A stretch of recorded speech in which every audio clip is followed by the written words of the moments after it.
Ya vamos a entrar en la segunda etapa de las 6, y esta es la etapa de la iglesia perseguida. Y las persecuciones vamos a tocar.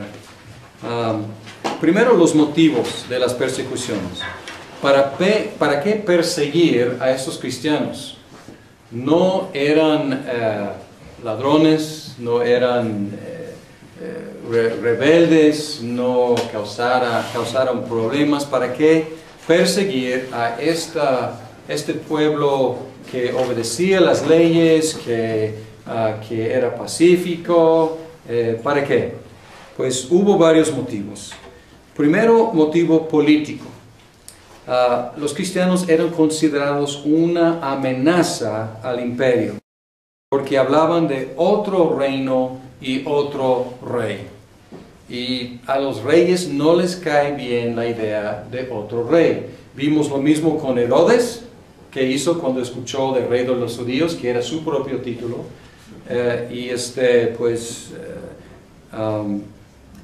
Esto también espantó a Poncio Pilato, ¿se acuerdan? O sea, fue como la gota que derramó el vaso para él.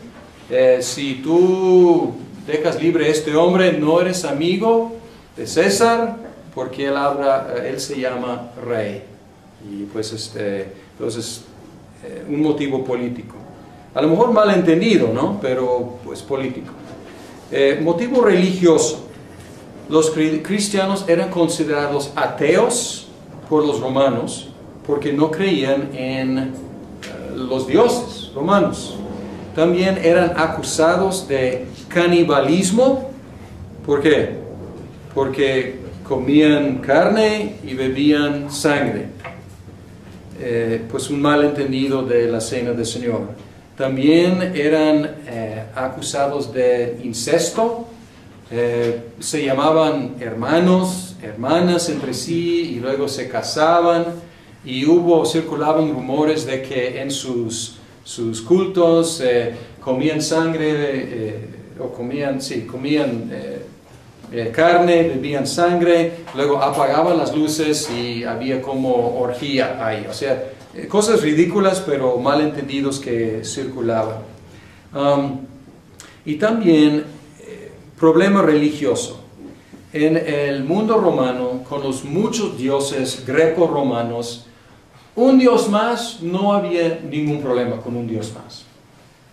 Cualquier dios habría sido pues, asimilable, digamos. Pero ahí el cristianismo y el judaísmo chocaban con el politeísmo del imperio romano. Los cristianos proclamaban en Cristo el único camino a Dios. Y así la exclusividad del Evangelio chocaba con la inclusividad del politeísmo. También hubo motivo social. Los cristianos no respetaban las clases sociales de la cultura. Esto no es muy correcto. O sea, respetaban, o sea, eran respetuosos. Pero dentro de la iglesia eran hermanos. Entonces esto era una amenaza para el orden social. Y ustedes saben que era muy estratificada la sociedad. Pero luego entraron todos en la iglesia y eran hermanos. Y esto chocaba obviamente con los de alto estatus. También no participaban en los eventos sociales. Todos los eventos sociales involucraban algo de paganismo y pues infiltraba todo lo social. A lo mejor era nada más costumbre. A lo mejor era costumbre en una boda ofrecer incienso al emperador o quién sabe qué. Y a lo mejor nadie lo tomaba muy en serio, pero los cristianos sí. Y no podían participar en esos elementos paganos de eventos sociales. Entonces, pues ellos se consideraban antisociales. También, motivo económico. La venta de artículos paganos, la venta de comida sacrificada a los ídolos bajaba cuando la iglesia crecía y causaba problemas con la economía local. Van a leer un poco de Plinio el Menor, que era un gobernador, bajo Plinio y bajo el emperador Trajano. Plinio tuvo un problema, estaba alarmado. Tuvo un problema porque los cristianos crecían en su provincia y estaba causando problemas económicos. Pues los templos paganos pues, no tenían gran asistencia, había bajado mucho, la venta de carne sacrificada a los ídolos también, entonces la economía estaba teniendo problemas. Y él no sabía qué hacer con esos cristianos, porque a veces fueron denunciados, a veces anónimamente, y él pidió consejo a Trajano para saber qué hacer. Y lo que él hacía, y él pidió consejo a Trajano, él dijo que él daba a los cristianos 3 oportunidades de arrepentirse. Debo mencionar que él no iba buscando cristianos, más bien cuando fueron denunciados tenía que procesarlos. No iba buscándolos, pero cuando fueron denunciados les dio 3 oportunidades de arrepentirse. Podrían arrepentirse invocando los dioses romanos, greco-romanos, ofreciendo un sacrificio al emperador y maldiciendo a Cristo. Y algunos lo hicieron, y ellos salieron libres. Pero él mencionó a Trajano, es imposible obligar a los verdaderos cristianos a hacer estas cosas. Entonces él hizo una distinción entre los así llamados cristianos que estaban dispuestos a negar a Cristo y los verdaderos. Él dijo imposible que ellos hagan esas cosas. Y él no encontraba nada fuera de lugar y nada ilegal. Y él escribió a Trajano diciendo que ellos hacen votos en sus reuniones de no robar, de no adulterar, de etcétera, etcétera. Y él dijo, pues viven bien, no hay ningún problema con su comportamiento.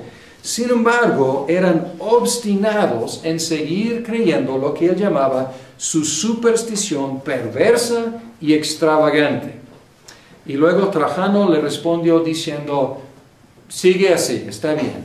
Pero él dijo que no debía aceptar ninguna información anónima. Nadie debe denunciar a nadie anónimamente. Entonces, pero fuera de eso, él dijo, pues adelante, cuando lleguen con una acusación bien fundamentada, pues está bien. Y si persisten en su superstición, pues hay que matarlos. Y es lo que hacía. Entonces era un tipo de persecución pasiva, o sea, no iba saliendo buscándolos. Siguió el emperador Adriano. Debo darles unas fechas. Trajano era como, estamos hablando de 111 a 113. Y luego Adriano siguió más o menos con el mismo estilo. O sea, una persecución pasiva, moderada, pero aún así algunos murieron. Y luego hubo Antonino Pío, 139 a 161. Había mucha persecución local, o sea, localizada, pero no era persecución imperial. Y luego llegamos a uno de los personajes más interesantes del Imperio Romano, es Marco Aurelio. El Imperio Marco Aurelio. Sus fechas de su reino es 161 a 180. Marco Aurelio fue un filósofo estoico, el más famoso. Y él escribió lo que se llaman sus meditaciones. Él no tenía ninguna idea de publicar sus meditaciones. Y creo que él dio instrucciones de que después de su muerte que quemaran sus meditaciones. Era un tipo de diario, un tipo de sus pensamientos. Y la verdad es impresionante. O sea, yo he leído sus meditaciones y son admirables, admirables. O sea, un filósofo, uno de los mejores de su época. Uno de los emperadores más justos, más rectos, más austeros en su propio comportamiento, más nobles, podemos decir. Sin embargo, él fue uno de los peores perseguidores de los cristianos. Algo que como no va con su carrera. ¿Por qué él hizo eso? Él tenía prejuicios contra los cristianos, prejuicios filosóficos, y también le fue mal, la verdad, en su reino.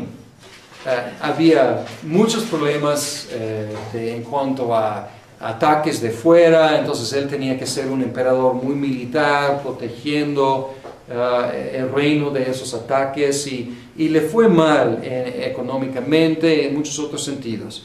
Y no tanto buscaba un chivo expiatorio, pero él razonaba de que cuando antes éramos más devotos a los dioses de nuestros ancestros y de nuestros antepasados, las cosas iban mejor. Y ahora muchos están, estos cristianos sobre todo, abandonando la fe de nuestros padres y nos va mal. Entonces podía razonar y decir, pues, a lo mejor por eso nos va tan mal. Entonces no buscaba como Nerón un chivo expiatorio gratis. Él más bien tenía una razón fundamentada en su propio pensar de por qué los cristianos no deben ser tolerados. Son peligrosos para el bienestar del imperio. Entonces, ¿qué hizo? Él estableció un sistema de espías para acumular evidencia en contra de los cristianos. Entonces, esto es algo diferente. Bajo Trajano es algo pasivo, es algo, ok, si te llegan, ok, tienes que procesarlos. Y tienes que matarlos si son muy obstinados. Pero bajo Marco Aurelio es algo muy activo, buscándolos, espiándolos, acusándolos y matándolos. Luego tenemos como 20 años de más paz para los cristianos y llegamos luego a Septimio Severo. Septimio Severo. Y no creo que Severo sea su apellido, creo que es su descripción de cómo era, ¿no? Septimio Severo perseguía a la iglesia, especialmente en África, de una manera feroz. Y sus años son 202 a 211. Y él quería parar el proselitismo. Él no quería que los cristianos, obviamente todavía estaban muy activos en compartir su fe, él quería pararlos, entonces una persecución para parar la evangelización. Decio, sus fechas son 2000, y ahora tenemos estoy acostumbrado a 2000, estamos hablando de 211 y 249, o sea, más paz para los cristianos, pues aquí 30 años, o 40 años más o menos de paz relativa, y luego Decio en 249 y hasta 251 inició otra persecución breve, pero bastante fuerte. ¿Por qué? Estaban acercándose al milésimo aniversario de la fundación de la ciudad de Roma. Entonces, muy importante. Imagínense, o sea, 1000 años la ciudad de Roma, según la tradición. Y tenían muchos problemas. Las cosas no iban bien políticamente, económicamente. Entonces, él pues iba contra los cristianos. Recordaban los buenos días del pasado, echaban la culpa por los problemas actuales a los cristianos, por haber abandonado a los dioses. Más o menos el mismo argumento que Marco Aurelio utilizó. Y luego tenemos Valeriano 253 a 260. Él abandonó la persecución y luego la retomó otra vez para detener los desastres que acontecían en el Imperio Romano. Entonces pueden ver aquí que los ataques contra los cristianos no tenían mucho que ver con infracciones de la ley. A veces sí, o sea, no ofrecían o no contribuían, pero muchas veces era conveniente buscar a los que eran los culpables por los desastres que acontecían en el imperio. Estos son las persecuciones de los siglos II y III. Siguiendo, las persecuciones del siglo IV. Estamos hablando de los 300. Diocleciano, 303 a 305. Pues podemos ver que tenemos otro periodo de como 40 años de más o menos paz para los cristianos, y luego otra vez 303 a 305. Él hizo 4 edictos, mandando, primero, que se destruyera toda propiedad eclesiástica. Segundo, que se recogiera toda literatura cristiana. Tercer edicto, que se despidieran todos los oficiales del gobierno que eran cristianos. Y cuarto, que los líderes eclesiásticos fueron apresados. Pues tengo más cláusulas aquí, no sé cuáles están en cuál edicto, pero que los cristianos perdieran su ciudadanía y que todo el mundo ofreciera sacrificios a los dioses. Son 6 cláusulas, no estoy seguro en cuál edicto son, pero 4 edictos y son 6 cláusulas ahí. Y obviamente esto es severísimo, ¿no? O sea, nadie escapa de esos edictos. Y él hizo todo esto a pesar de que su esposa y su hija eran cristianas. Obviamente ellas eran exentas de todas las consecuencias, pero aún así, con cristianas en su propia familia, hizo todo eso en contra de los cristianos. ¿Cómo respondieron los cristianos? Respondieron en 4 distintas formas. Y esto es muy importante observar estas formas. Algunos negaron a Cristo. Y estos llegaron a ser llamados los lapsi, los que lapsaron, los que cayeron bajo persecución. Otros obtuvieron certificados falsos que decían que ellos habían sacrificado a los dioses oficiales. En otras palabras, pagaban mordidas, como decimos en México, ¿no? O sea, pagaban mordidas, tenían sus certificados y podían, pues si alguien venía investigando, podían presentar su certificado sin haber ofrecido sacrificio. Entonces su pecado no era idolatría, era pues otra cosa, mentir o deshonestidad. Otros se sometieron al martirio y otros buscaban el martirio. Entonces imagínense, la iglesia cristiana con 4 diferentes posturas bajo esa persecución. Más adelante vamos a ver algunos resultados y divisiones que resultaron de esas 4 diferentes posturas o reacciones. Diocleciano dividió el imperio en Occidente y Oriente, estableciendo un orden de sucesión para evitar guerras civiles, y luego hizo algo que casi nunca hacen los dictadores, los emperadores. Él se jubiló. Entonces, él arregló todo, un sistema, 2 secciones del imperio, un orden muy específico de la sucesión del emperador del Occidente, el emperador de Oriente, y él, ya habiendo arreglado todo, iba a fluir perfectamente bien. Después de su renuncia, él se jubiló. ¿Y qué pasó? Hubo 4, ahora tienen 2 secciones del Imperio Romano, entonces ahora tienes, en lugar de menos problemas, tienes más problemas, porque ya tienes 2 emperadores, los 2 quieren ser el emperador. Entonces él causó un problema, causó una situación para causar más guerras civiles en lugar de disminuirlas, y es exactamente lo que pasó.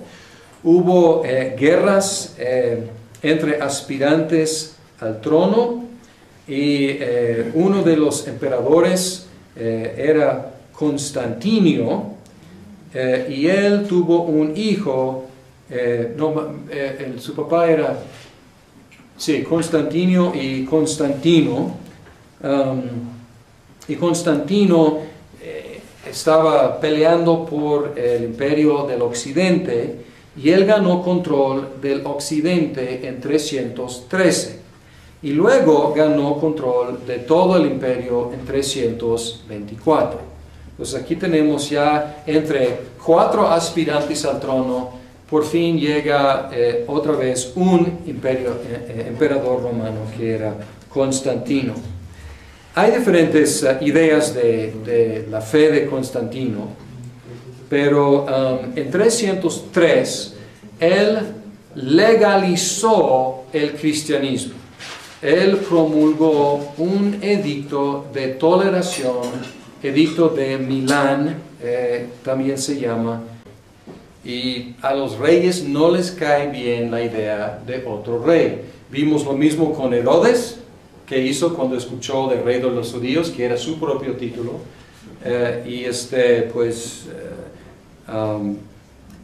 esto también espantó a Poncio Pilato, ¿se acuerdan? O sea, fue como la gota que derramó el vaso para él. Si tú dejas libre a este hombre, no eres amigo de César, porque él se llama rey. Y pues